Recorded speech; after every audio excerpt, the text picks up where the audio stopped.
The few videos that circulated and pictures were in Ododo's ward and Yahaya Bello's ward. Most parts of Kogi Central, there was no activity. So what did they do? They went into some rooms and assembled a few of them and started filling in the petitions themselves. That was what they did. And I believe INEC has been notified of this. And this actually is another litmus test on INEC to redeem its image. 250,000, really? 250,000 here in Kogi Central came out in just about how many days? In 2 days? In 2 days, 250,000 people came out to sign petitions for the recall of the most performing senator in Nigeria. Are they for real? From my own personal perspective, what I see INEC doing is aiding and guiding the petitioners on how to perfect their illicit acts.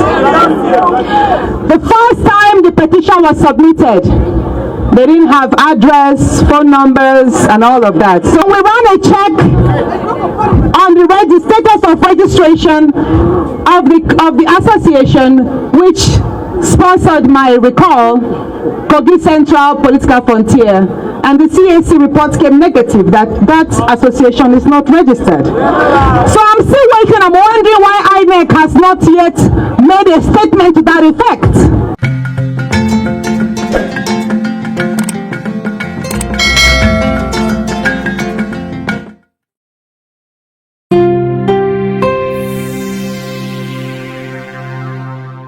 I believe this is the height of sea finish.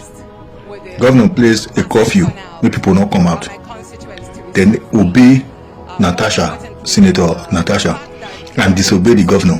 Now who is not the winner, who is not the loser? Yeah, out. I am actually really pleased with the massive turnout by my constituents to receive me. More importantly, the fact that they were able to dare the unjust restraints that were placed by the governor yesterday, which called for the cancellation of rallies and gatherings and all whatnot. I mean, it's very heartwarming to know that my people were able to come out in such numbers, in their thousands, waited for me since morning, you know, and prayed that I actually come, because, you know, it takes, I keep saying that democracy is all about the people. The government, the real true government are the people. And if I, as a representative, see this amount of love and support, then I think that's where I get my courage from. And then I have no option but to yield to that pull from the people. So I'm so grateful that they came out. I'm so thankful for this reception. And I'm also grateful to my husband for his generosity, I would say, because we spent pretty much all night with our think tank brainstorming how to maneuver the various restrictions that were placed by not only the governor but the commissioner of police earlier today. So we took a whole lot to think, okay, we were not to use the waterways because even the fishing activities were suspended today. So that means any movement on the water could be seen as countering the government order. So we had to take away the accessing Kogi Central to the waters because, you know, we would have as well gotten in through Ajakuta local government.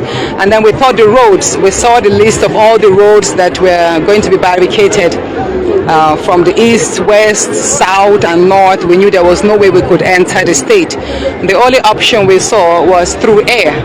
And then immediately we began to make efforts towards that. So like I say, it takes a whole lot of resources, courage, support from the people and God Almighty to have made this possible. And I thank God because at the end of the day it just shows that, you know what, against all, people must find the courage to dare unjust situations. That's it. And whatever happens from today, well, I just commit every day to your hands. With regards to what statements I made today, yes, I still insist on my stance that I was sexually harassed by the Senate President and that the harassment generated into malice, which denied me a lot of my privileges and rights on the floor of the National Assembly, and by extension denied the people of Kogi Central. Each time he denied me a chance to present a concern was he in subjecting them to a denial of federal representation, and that's wrong. This is democracy. You can't extend your personal vendetta on one person to the people, you know. And of course, again, I said my suspension is illegal.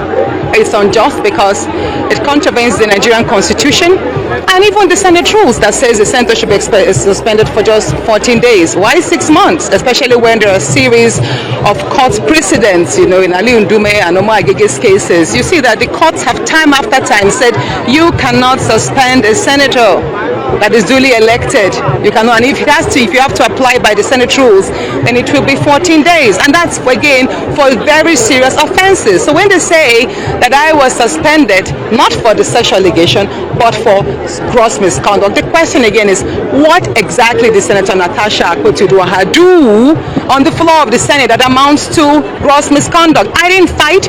I didn't insult anybody. I wasn't violent. So what did I do? I didn't tear anybody's shirt. We've had senators fight. We've had senators slap each other.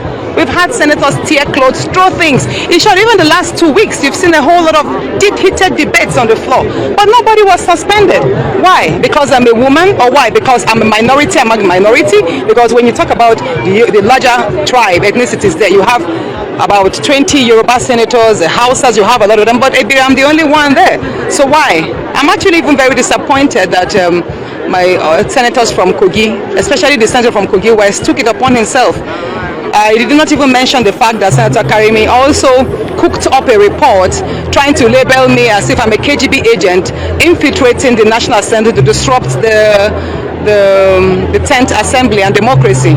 So what I did in that was that I took a preemptive measure by writing to the police so that they could invite Senator Karimi to testify or attest to the fact to how he knew about the so-called KGB agent and the infiltration moves.